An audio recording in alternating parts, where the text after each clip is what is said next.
We rush can lead it.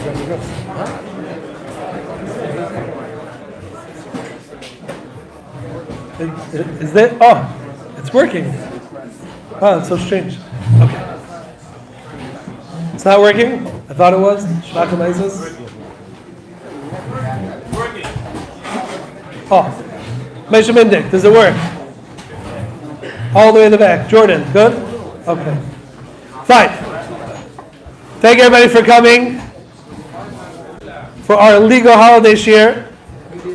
Want to first thank the people who make this possible.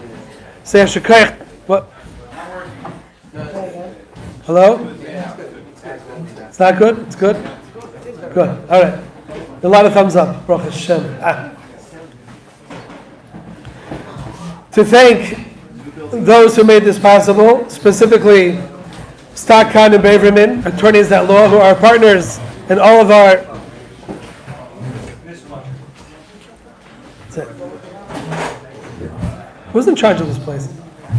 So, to Stockton and Baverman, we have our very great representative over here, Josh Khan, and there are partners in our T4 Biz Halach initiative, which is to bring Choshen Mishpat, understanding of it, and a chizik in the kingdom of Dinei Choshen Mishpat throughout South Florida and other places too, and also to encourage people to get a bezdin and do everything properly halacha. And Stockton and Baverman are always there for everybody. Shkoyach to them, shkoyach to Josh for making this happen, and it's a very big schus that we have with us Rabbi Yaakov Gross, Shkoyach Mayan Beach Community Kollel, giving a share on facilitating an Aveirah, the parameters of Lifnei Iver. And it says on the sign, attention, attorneys, contact Y Parsons. You're not contacting Y Parsons you're contacting Rabbi Parsons at yparsons@kzmnb.org for CLE credits, just to clarify. Yeshikoyach Rabbi Gross.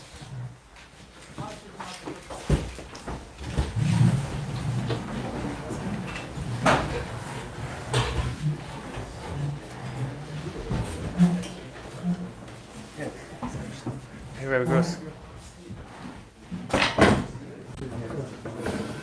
Here.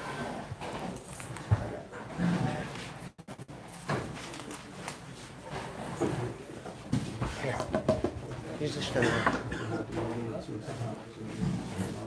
Regular social out for chocolate. Simon Kuf Nalov. It's in there.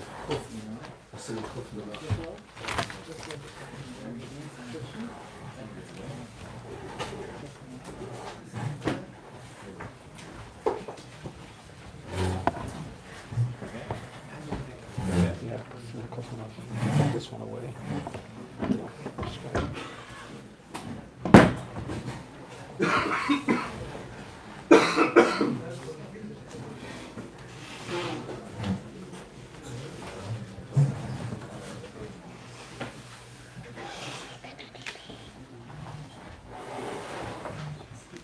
No, this doesn't go far enough. It's next to Chayla.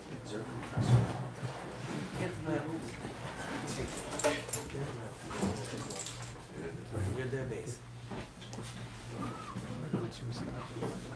You're their base.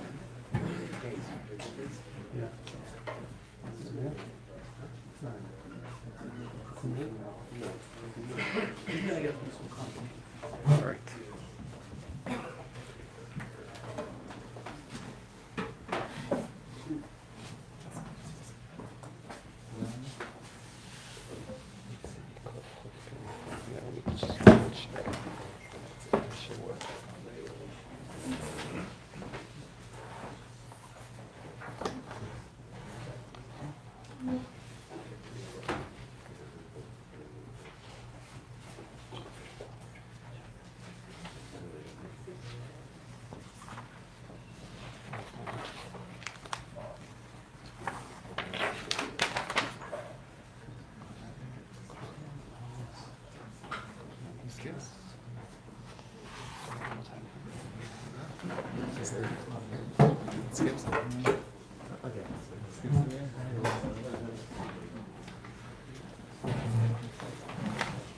It's out of order.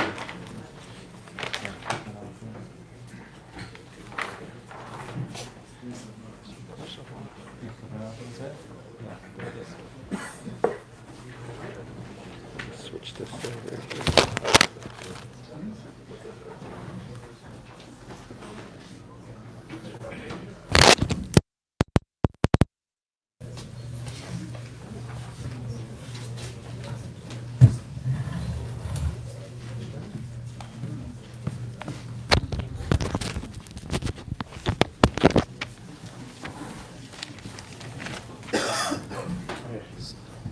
It's all right. Somebody had a look. This is the real one. Yeah, okay, that's fine. This one is okay.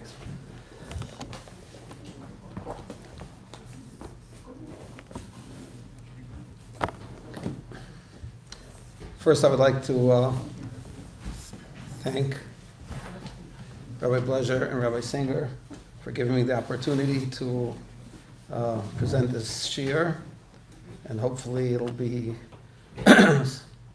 be some use for some people, at least. And okay, so we're going to be beginning the topic of Lifnei Iver,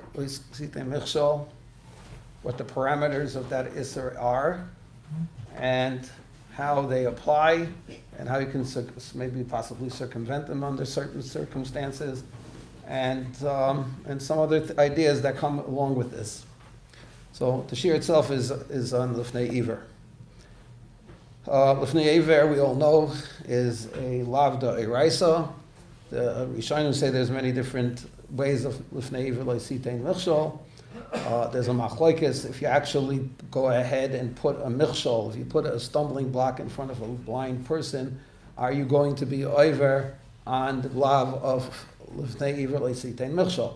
So the literal meaning of the pasuk is might be an Aveirah, might not be an Aveirah.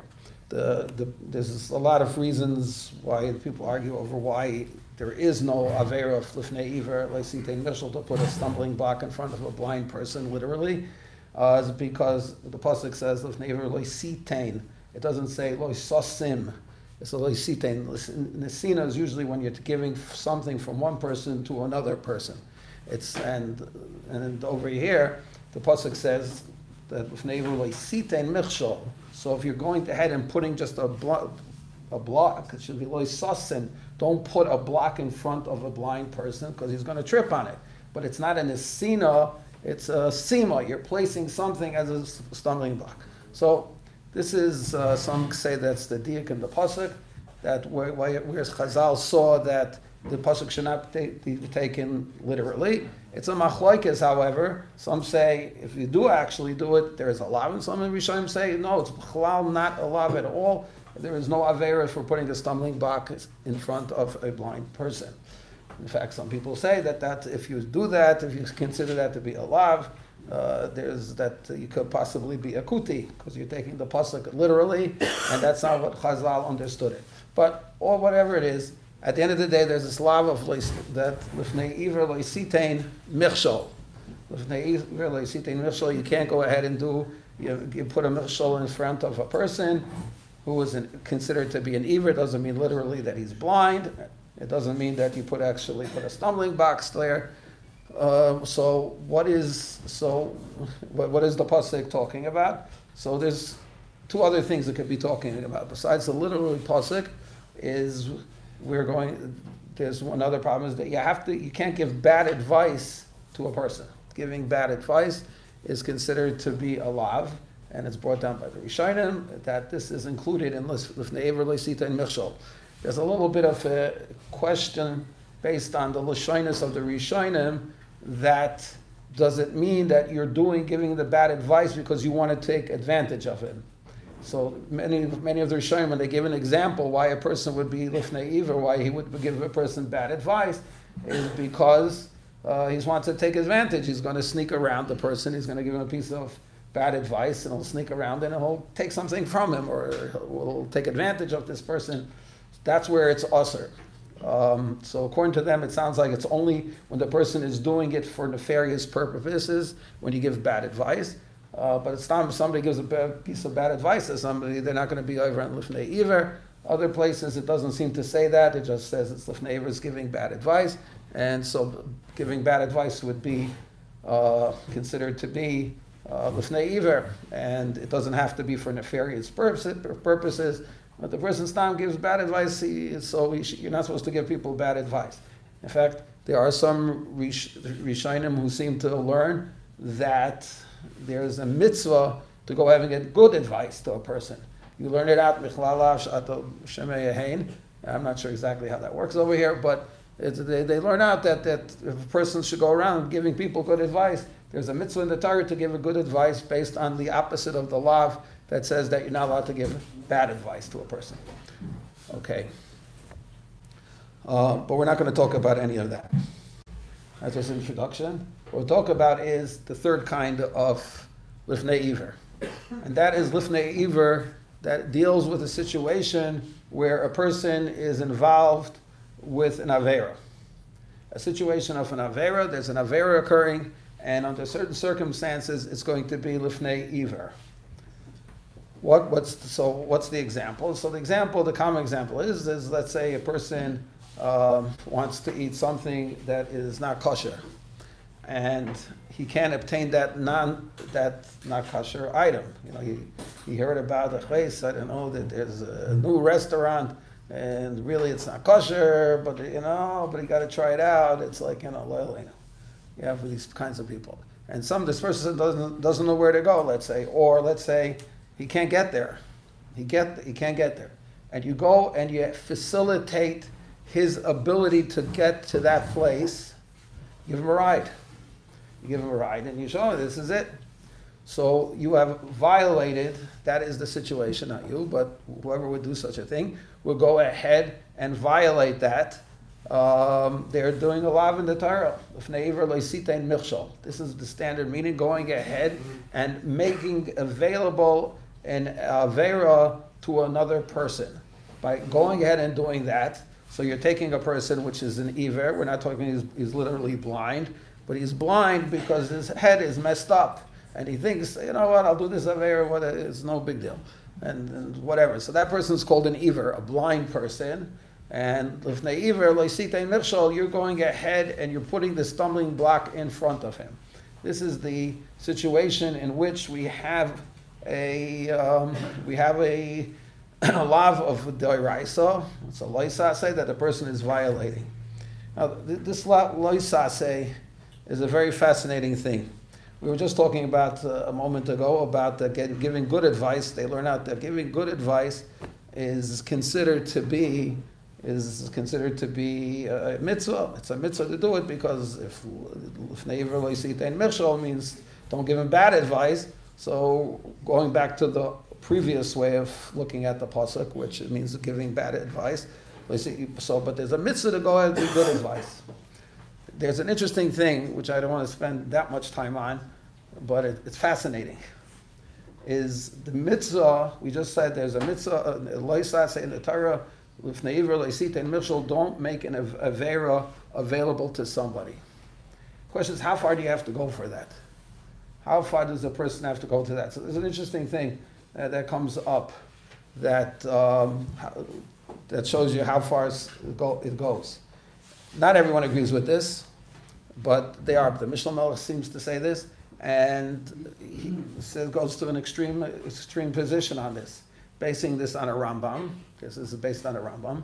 It's that Lifnei Iver Loisitein Michshol, just like we said before, when you give good advice, you're doing the opposite of the Aveirah, so that's a mitzvah. So there is a mitzvah for a person to go around stopping people from doing Aveirahs. And if you don't stop a person from doing an Aveirah, right, you see somebody doing something wrong and you don't stop the person, you're going to be Iver on Lifnei Iver Leisitein Michshol. Okay. And where does it get this? This is based on a Rambam. The Rambam says in Hilchos Talmud Torah, the Rambam says that there is an obligation on people who are Talmidei Chachamim. Okay? I'm saying everybody was going to say, Talmud Chacham. But that's no excuse. If you had Talmud Chacham who has learned and knows halacha, so the Rambam says, so they have to go ahead and teach people what they have to do. And if they don't teach the people what they have to do, they don't teach people halacha. They don't teach people halacha, and people are wandering around and just doing what they're doing, and they're not They don't know if it's right or wrong or anything. They have no idea. They never learned anything about it. If they don't teach it, the Rambam goes ahead and starts using a lashon that this is they went ahead and caused a stumbling block Lifnei Ivrim. They're leaving people blind. They don't know what to do. So from this Rambam, the lashon he uses, it's Lifnei Iver, like it's like very suggestive. Rambam doesn't say it straight out, but it's very suggestive, and it's learned like this by some of the Achreidim, like the Mishnah Melech and others, is that what the Rambam is saying is that this is Lifnei Iver. That if you're a Talmid Chacham who knows halacha and you're not telling people what the halacha is, so then you are violating Lifnei Iver lo yisitei mishal. Meaning, even though I didn't do anything, I just I'm quiet. I'm sitting in my seat and I'm learning, and that's Gevada and Geshmak, and that's all right, and I can do that. But that's considered to be it's b'shev al taisa. The person is being over Lifnei Iver lo yisitei mishal. A very, very big chiddush. It's a very big chiddush, a huge chiddush. The Shari Tshuva sounds like that also. Okay, so you go ahead. That's true. The last part of it over there. So that's what the Rambam seems. So on that lashon of the Rambam, he makes it sound that this is real Lifnei Iver lo yisitei mechshol. So the problem is like this. It goes to wild proportions. I'm not going to spend time on this because we could spend the rest of the day just on talking about this. But the Maral Diskin comes up with a shaila. There's a Gemara says, the Gemara in Ksuba says that there was a whole problem with that the officers used to come to take the women away on the day of the wedding, before their wedding, and with shtit oil. Anyway, the Gemara goes ahead and says that maybe the woman, so the Gemara is worried about that they're going to go ahead and then they're going to the woman will commit suicide. So therefore, whatever, the Gemara goes to cheshbon. I'm not going to go through the whole Gemara right this second, but so the Gemara comes to the conclusion that they couldn't do it, they couldn't stop them, or whatever, they left a certain thing in place because they didn't want to go ahead and they were worried this woman might start committing suicide if they wouldn't take whatever was set up. They had to set up a whole thing in order. But Ramil Diskin asks on that Gemara, he says, okay, we're worried about the women committing suicide. Why are we worried about the fact that the guy who's coming is going to be over an Isser of Bailei, an Arusa, or with Nesua, or an Arusa Nesua? And so why aren't we worried about the Aveirah that the person is doing? We should be worried about it. Why doesn't the Gemara talk about the fact that this headman who's doing this terrible person, is you go ahead, and that's Lifnei Iver lo yisitei mechshol. You're going ahead and you're making this woman get married, and she's going to be usher to him because it's a rayas for a guy to be boil a Jewish woman who is an arusa and in a suah. So he's doing a rayas. Why doesn't the Gemara consider the problem that the headman's having? Like Nebuch, he's going to be able to. So there's Lifnei Iver lo yisitei mechshol. Why isn't that part of the cheshbon that we shouldn't, whatever? Anyway, I'm just using this as an example how absurd it gets. And so a woman has to be worried about that she's going to be a thing, so that because of Lifnei Iver lo yisitei mechshol, they should make accommodations for the guy in order that he should be able to do it without an isser, and she should not be in the suah, whatever. He actually asks this a question. Rav Moshe, as we're going to see in a moment, talks about this. He says there's no way in the world. Such a kasha is absurd.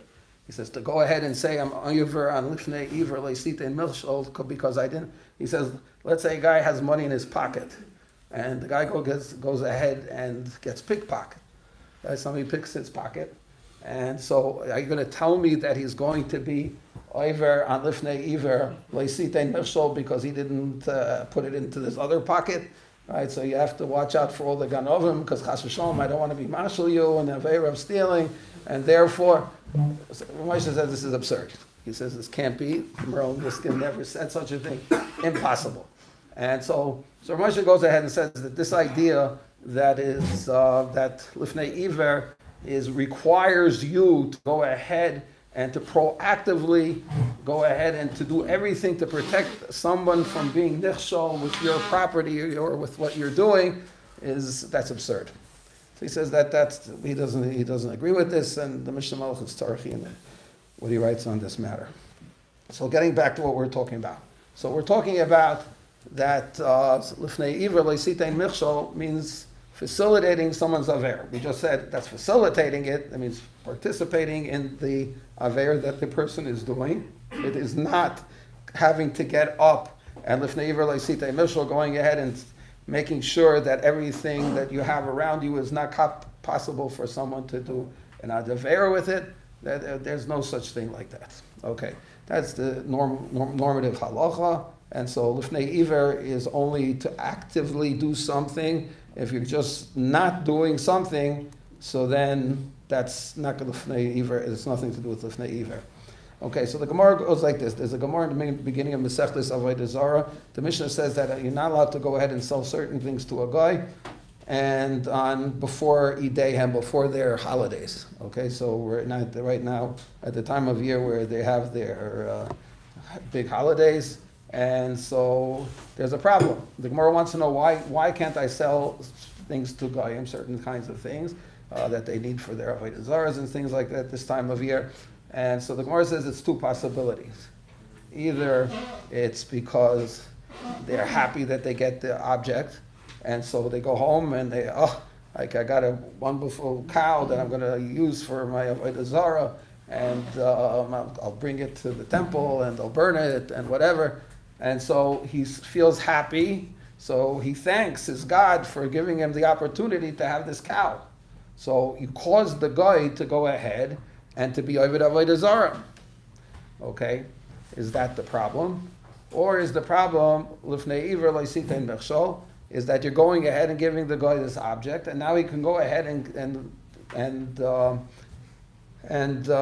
ahead and he can go ahead and do his Avodah Zarah. So the Gemara gets into the Shiloh, what is exactly the Isser, why you're not allowed to go ahead and participate in selling things to Goyim by the holiday time, certain kinds of objects. So that's a Shiloh in the Gemara. So one thing we learn is number one over here, is that Lifnei Iver Leisitein Michshol, when it comes at least to the Aveirah part of it, applies to Goyim. That you have to protect the Goyim, but you're not allowed to participate with Goyim and to facilitate a Goy doing an Aveirah.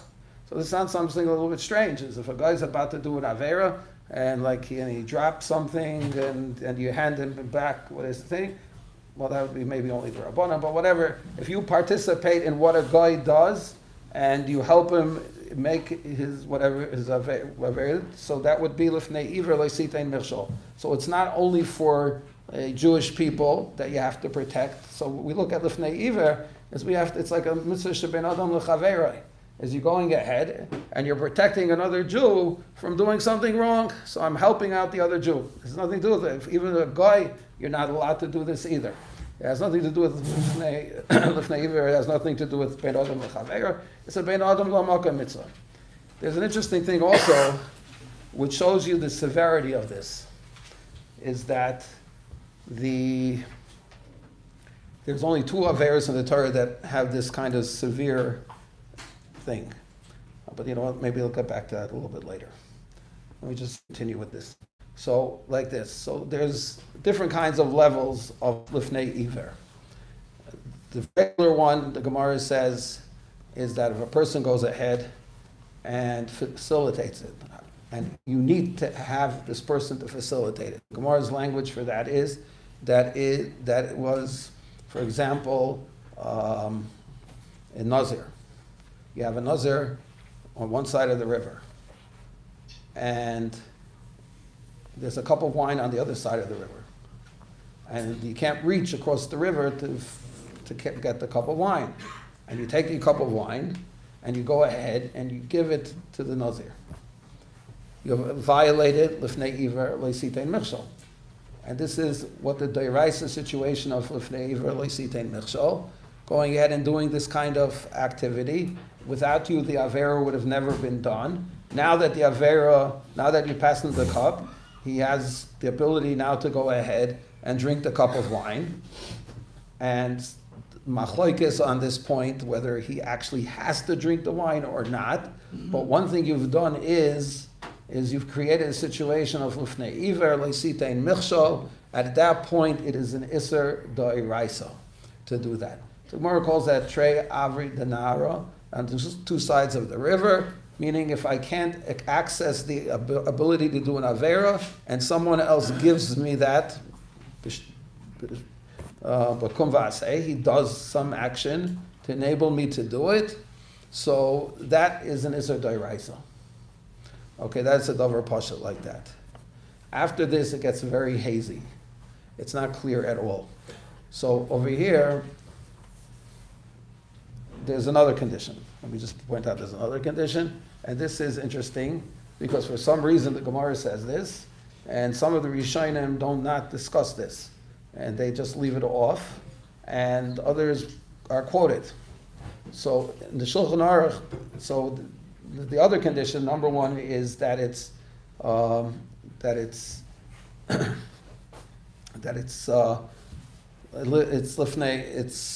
It has to be trei aver denara, meaning the person who did the avera was not able to access it without the help of someone else. That someone else is going to be doing lois aseh d'oraisa. The Ramah adds to this. He says v'dafka kohen, and he says this is only if you give it. When he's talking about over here, he's talking about selling items that are needed for the service of Avodah Zarah. He says you have to sell it to a kohen, not a Jewish kohen. We're talking about the kohen in the temple of the Avodah Zarah. So you have to sell it directly to him. Why? Because there's another condition, which we just mentioned, that this condition which we're going to be talking about now. Some Rishonim quote it, and some Rishonim just disappears off the map. It's hard to understand how it does it, because the Gemara literally says this, is that it has to be Lifnei Iver. Lifnei Iver requires that there's only missing one step. So for example, if you're selling something to a guy who's going to have to sell it to a priest, so you're not called that you're being machshel the guy. Because why? It has to have two steps before the Aveirah happens. And when the Torah says Lifnei Iver Leisitein Michshol, is the Michshol has to be the one step. There's one Michshol in front of the guy, and that's it. And that's and Lifnei Iver, you're not allowed to do that. But when it's Lifnei, that goes Lifnei, a double thing. There has to be two steps for the Aveirah to happen, so that is not considered to be, that's not Lifnei Iver anymore. That's Lifnei de Lifnei Iver. And Lifnei de Lifnei is not included. So, but the Shulchan Aruch doesn't bring this down. The Rambam doesn't bring it down. It's a Dover Pella, and we're not going to talk about that at all, but they bring it out. The Ramah over here happens to stick it in, V'dafka l'kayin. It's only when you do it with one step in between. So when you sell it to a priest, then so when you have a problem, if you sell it to someone else, another guy, and that guy is going to give it to the priest or sell it to the priest, and then they're going to use it for their temple, that's not a problem, right? He says, V'dafka l'kayin. Oil guy, he says also another possibility. It doesn't have to be to a thing, but oil guy, shechetz chasai, sheyikne ha'levayin la'avedes kachavim, whatever. That he's going to go ahead and do this. He's going to use it for the avodah zarah. One of the examples you gave is to drive someone to a non-kosher restaurant. Is that Lifnei to Lifnei? No, that's Lifnei Iver. You're giving him the opportunity. You're taking him there, and he's going to be by the restaurant. He has to He has to buy buy it something. himself. He has to buy something.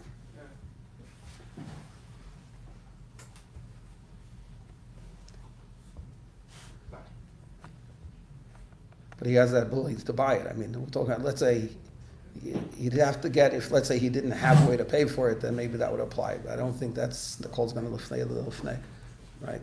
Place it says Virashi that if you sell him, if you buy the hammer from him, he now has money to go buy. To buy something What else. is wrong with it? Right, yes. That's correct. Okay, so, Was it the Rambam? You know, the thing that doesn't. it doesn't even apply, it's a shaila. what's going on over here. Anyway, thank you. So getting back to over here, this is what the halacha. So the halacha says is that dafka l'kayin, and the Ramah then goes ahead and throws in a new thing.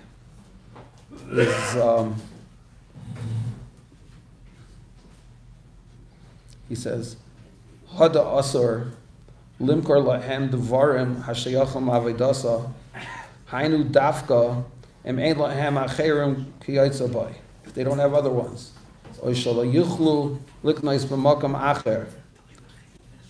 Avum yichaylam liknais b'makam acher. If they're able to buy it somewhere else, mutter limkor lahem. You could sell them kol davar, everything you want. V'yesh machmir, but there are those who are machmir. What's going on over here? So this is another level. Until now we've been talking about there's an Isser D'Oraisa of Lifnei Iver Sitein Michshol.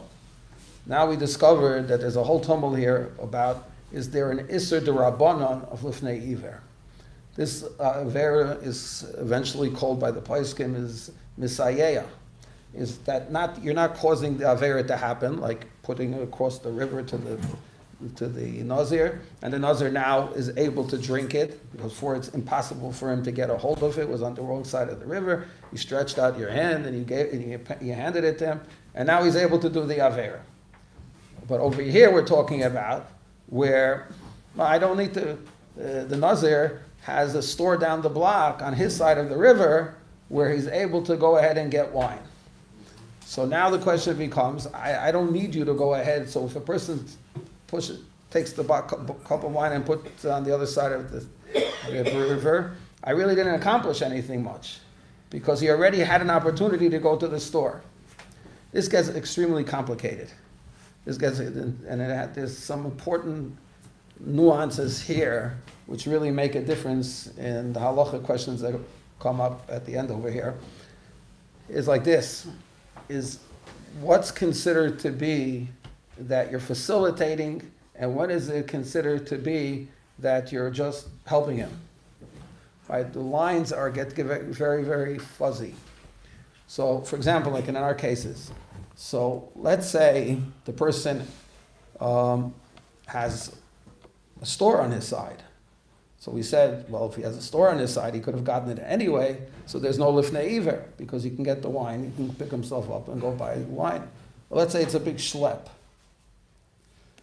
Oh, so maybe he wouldn't go get it. So there's a lot of like fuzzy things like this with what's exactly the guidelines of Lifnei Iver and where are the guidelines of not Lifnei Iver. There comes up another story which is there's a fascinating story in the Poiskim. There's a tshuva from the Radvaz. The Radvaz says like this: there was a woman that was married to a man, which I guess like Radvaz was from Egypt, so this was probably either in Eretz Yisrael or Egypt, or Turkey maybe. And she was married to a person, unfortunately, which there were plenty of them in that area at that time, who was a tzduki. He was a tzduki. He did not believe in Torah Sheba'al Peh. Okay, he only believed in Torah Sheba'Ksav, and that was it. And so they were married. And what happens is she sends a shaila. She says she doesn't know what to do. Right? She's married to this guy, and this guy is not shomer anything, the rabbanans or anything. Or like what she's mechuyev to do. So the Radvaz goes like this. He could learn tshuva. It's irrelevant, all of the tshuva. But at one point he comes like this. He says like this: you cook for him every day. So if you cook for him every day, so the food that you're cooking is probably, al pi halacha, is not kosher. This guy's a tzduki. Maybe they keep certain things, but who says they salt the meat? Who knows? I don't know what the tzdukim did and what they didn't do. But the bottom line is we don't know what's, your food is probably not kosher. And so like this. So he said, this man is going to go ahead. I'm adding this on. Let's say now this man, if she didn't cook for him, let me go buy food somewhere else. There's no problem for him to go somewhere else and get food. He's quite able to do that. But, so what's the problem over here? So, well, she a messiah. She's making it easier for him to do it. She's bringing the food. Maybe she's Messiah. But let's say there is no Messiah. Let's say we go with the poskim that don't agree that there's such a thing as a Messiah midrabanan. So maybe it should be okay. The Ritva says no. Ritva says is what she's doing is something more than just like a regular action. She's helping him out. What's over here is she's the one who's giving him the food. She's making the food, she's giving him the food. The whole thing is being done by her to go ahead and give him this food. So what happens is she's facilitating it to a point where she's like the major actor here. So the Radvaz says, even though he can go a restaurant and he didn't cook for tonight. 40 days already, you haven't cooked every night. So he goes to a restaurant, he'll eat in a restaurant. There's no problem, he's going to get food one way or another. But the bottom, he'll get his tzduki food, no problem. He'll get whatever he wants to eat. But when you go ahead and you are the instigator of what's happening, she's the one who's cooking from the beginning to the end. And so therefore, he says, that means you are Lifnei Iver le'sitein michshol. The fact that he's able to go and get it somewhere else is not going to be, even though the Gemara says it has to be on two sides of a river. I mean, you need the person who's in between to go ahead and to give the wine to the Nazir, and therefore he's giving it to him. That's because he's just giving it to him. But if it's somebody who's going in and preparing it and cooking it and taking care of it and making sure that all the things are there, so such a thing like that, where you are making the whole thing available, that it's going to be ready to be eaten and whatever, and it's cooked and it's everything, he says that's still called Lifnei Iver. The Gemara's exclusion that when it's not on straight Avra Denaro, when it's easy for the Nazir to go ahead and to get the cup of wine, so that's not a fast rule, that's only the only time that this is going to happen. It's shaykh that if the person is very involved in it and he pushes it through, that's also considered to be Lifnei Iver le'sitein michshol. So for example, if you have a broker on a deal, and the broker on the deal is pushing the deal together, and the deal happens to have ribbis in it. The Gemara tells us in Masechtas Bava Metzia that if you go ahead and you're involved with a loan, and the loan has ribbis in it, and he did not take care of it al pi halacha, with that iskas, etc., and they're loaning with ribbis, and so people who are involved tendentially. So, for example, the broker is Iver on Lifnei Iver le'sitein michshol, but they say, well, it's not so bad because it's maybe only the Rabbanon, because there's so many brokers in this town. There's 100 brokers. So first of all, many places can say that's never an excuse. Just because you're going to go from one broker to the next broker, that's not called Trei Avra Denara. It's not on Trei Avra Denara. Such a thing is you're just going from one Jew to the next Jew to do the exact same thing. So it's considered to be Lifnei Iver. But when you're facilitating it, the Radva says that's also always called Lifnei Iver le'sitein michshol, meaning it doesn't have to be on two sides of the river. There's no other broker in town, and that's why I'm being Iver. And if there's two brokers, so then it's not a problem. No, it's a problem because you're facilitating it. So even if there's 1,000 brokers and they're all circling trying to get this deal and to sign off on it and they want to do it, but there's ribbons in there. Okay, well, some people say, okay, so I'll cover my eyes and I won't look too hard. But there's ribbons in there. How are you doing? It's Trei Avra Denara. They could choose somebody else. If they don't want me, they can go somewhere else. That's not an excuse. If you're the guy who's going in and pushing it through and making sure that everything is done and everything's taken care of, the Radvaz tells us there's Lifnei Iver le'sitein michshol. Not everyone paskins like this, the Radvaz, but it exists out there. Now, what goes on over here, so that's the one situation. Now, so we're saying that even sometimes when there are other people, involved, so that could do it, we're saying that's not still an excuse to call it that it was with, it's like on the same bank, that he could do it some other way. That's not an excuse. Either because, like we said, because he's involved with it, or else because he's just going from one Jew to the next Jew. That's still called Lifnei Iver le'sitein michshol. So this is one situation we have to be careful with. So when you're brokering something, so chas v'shalom, a person has to make sure that if the people are Jewish people involved with the loan, you have to make sure that they have a proper heter iska beforehand, and you should speak to your posek to figure out exactly what to do with such a situation. If you try to get them to do it and they don't do it, you should excuse yourself? Say that again. If you try to get them to do it and they don't do it, you should excuse yourself. Yeah, you should get out of it. Otherwise, you have a good chance of being over an Isser D'Oraisa, and possibly, I mean, depending on the situations, yes. A good chance you're going to have an Isser D'Oraisa over here. Is another situation that shows up, and this is way beyond, this is a whole share by itself, is the nursing homes. Everybody dreams of owning a nursing home. This is Florida. And if you won, forget about one and now. No, nobody's dreaming about one. Nobody's thinking 600 nursing homes. Okay. And, okay, anybody here was dreaming about that? But anyway, no one will admit to it, but everyone's dreaming about it. Kitzer Amaisa. So you have, so the problem is that over there, once again, this is a whole shear to itself. There's a huge problem because in these nursing homes, what's the point of having a nursing home? To say I had 600 nursing homes? No, that's not why. Because I want to be able to say that I make $6 billion a year, and it's like, and I win a Gorsa Gevir, and I don't know, whatever it is. That's what the whole purpose is, money.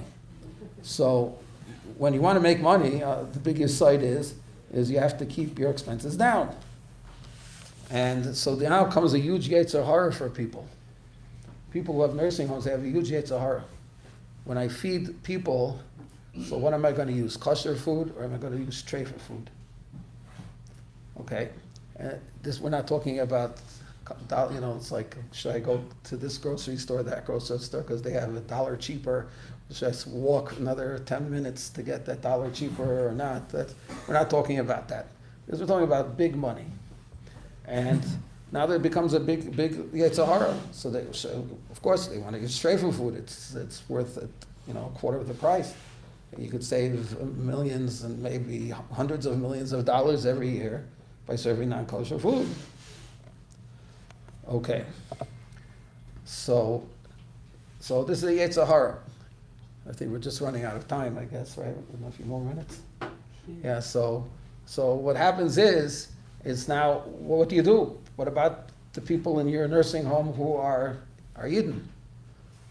So we didn't really get time to talk about this today, but there's an issue now. Am I mechuyev to go ahead and to make sure it's kosher? So what do you mean? He's a Yid. Oh, but this Yid, right, that's here, in his whole life he never ate kosher. So do I have to worry about him? Okay, there's a whole shach over here to deal with this question, but I don't have time for that. But so that's one problem. And then you have problems, you can have a from Yid in there also. So what you can do is you can come up with eitzes. So one eitz is get a partner that's a guy, and you'll give all the food belongs to your partner that's the guy. Once again, that's a big Yetzer Hara, because once again, you're here to make money. And if I'm going to take a partner, so the partner has to take part of it. So LMI, I'll get a partner that's like one of these like partners that you make a deal with him, like, yeah, let's go partner. You get 1 trillionth of the money that I make per year, which turns out to be less than a penny anyway, but okay, yeah, but I gave it to him, I gave him that penny. And all of a sudden, it's all okay. It's not so pashut, because it's still your patience that you're pushing to eat by that person, number one. Number two, also, making a deal that he gets, 1 trillionth of the, that's it. So they're shilas. I'm not going to say one way or another way. This is shilas for a Rav to paskin, and every situation is different, and that's that. So these are common situations where people get, that's for the wealthier people. Other people, like we said before, it's signing on papers, signing the papers that are questionable with ribbis. And there was another issue about getting involved with people who are dishonest. I just want to talk about one thing over here. We're talking the whole day today about Lifnei Iver leisitein mechshol. It's an Issa Dairaisa. It's a terrible thing to do. It's a mamish Issa Dairaisa. But we don't realize how bad it is. You know, as the Gemara tells us in the Masechta Shabbos that by the Churban Bayis Rishon is Gavriel. I'm sorry, let me skip this story before we get to Gavriel. But they were holding mamish by the Churban. The Babylonians, we just have it over here. We're talking about them. We had Bavel surrounding Yerushalayim, but they were way past Yerushalayim. They were mamish ready to make the final push into the city. The Rebbeinu Shalom goes ahead and says, you know what?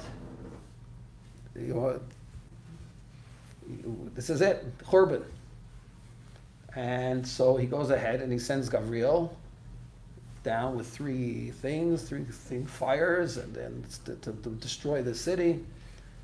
And he says, take the tzaddikim and put the letter Tav on their forehead. You'll put a mark, or maybe it means a mark, either a letter, and you put it on the forehead. And when Gavriel is going to come into the city, make sure that you don't touch any of the tzaddikim. Okay. And then what happened? So all of a sudden the Midas Adin comes to the Rebbeinu Shalom. The Midas Adin tells the Rebbeinu Shalom, he says, it's not fair. Tzaddikim? These are not tzaddikim. These are terrible people. Why? Why are they terrible people? Because they never gave Mussar to anybody. So the Midas Rachamim says, Rebbeinu Shalom says, he says, what do you mean? Nobody would have listened to them. That's why they didn't give it. He said they didn't try. They didn't know that they were not going to listen to them. They didn't even try. So Rebbeinu Shalom said, okay, so what's Midas Rachamim? I can't say anything. So they go ahead. They said, rip that thing off their forehead. And not only that, there's going to be the first ones to be attacked. Anyone who was a tzaddik is to blame for the loss of the city of Yerushalayim, because they didn't give Mussar to other people. So we learn from an unbelievable thing, the tzaddikim didn't do any Aveirahs. They didn't do anything wrong. It was they didn't give Mussar to the other people, so they were punished in this terrible way, that they were the Iker destruction was by the tzaddikim. That's what Yerushalayim said. You go after the tzaddikim. It's a Paladika Gemara. What does that have to do with today's share? So, because the place can point out in Hilchos Mesiras Nefesh is that that it's considered when you go ahead and you don't give teichacha to a person. That's the point of the Gemara. There is that if you don't give teichacha, you are responsible for the Aveirah, and you're responsible for Aveirah, so you have to pay for it. There's one idea which is talking about, and I'll finish with this, which connects to this last thing that we were just saying, is that when it comes with Iver Leisitein Michshol, we find a similar thing. We find a similar thing by Leisitein, with Iver Leisitein Michshol. What do we find? The poskim say, I'm not going to get into this, but there's a Chazon Ish who says this. This is not like in some Musar Sefer or something. It's just like he doesn't even make it just like, I'm adding that. But the Chazon Ish says, this is the Chazon Ish's idea, that the Aveirah of Iver Leisitein Michshol is just like, and I'm adding this just like we saw in the Gemara in Shabbos, that they became responsible for all the Aveirahs were done because they didn't give Mussar. When a person goes ahead and does Lifnei Iver Leisitein Michshol, and he puts a stumbling block in front of a person, you might do that as a joke, you might do it as a cute thing, you might think somebody is struggling with something and you think it's cute, and you give him a Yetzer Hara for something. You give that opportunity. You put it in front of him, something that he wasn't planning on doing, and all of a sudden for a joke you put it in front of him. And so Lifnei Iver Leisitein Michshol, you get involved with a business deal where there's a lot of problems, and you're helping them out, and you're helping them get through the deal. You're a broker, you're a guarantor, you're somebody who's involved with this thing. All kinds of situations where we get involved with Aveirahs. So the Chazon Ish says that Lifnei Iver Leisitein Michshol is not the pshat that you did the Lifnei Iver le'sita mishal means you're doing the Aveirah. People trade for food. You're doing the Aveirah. You are doing the Aveirah. Just like a person who doesn't give Musar, you see in the Gemara that it's considered like you're doing it. So its mom is considered to be like you're doing it. So if a person's involved, like let's say a businessman, let's say has a more problem with this, but like say they're davening on Nila, they're in Nila, their mom is they tell us over that, and they're crying and they're everything. Come to Shemayim, what they say? Oh wow, that was a terrible Yom Kippur for you. What do you mean? I was davening with such geschmack, with everything. But yeah, the whole time you were davening, you were eating tray for food. What do you mean? I only kosher food. I don't. What are you talking about? Of course you trade for food every single day of your life. You've been eating tray for food. Why? Because the people who were sitting in your facility, as they were eating tray for food, and you were giving it to them, if you didn't mix it up, and you're eating treif. In the middle of Nila, you're eating treif.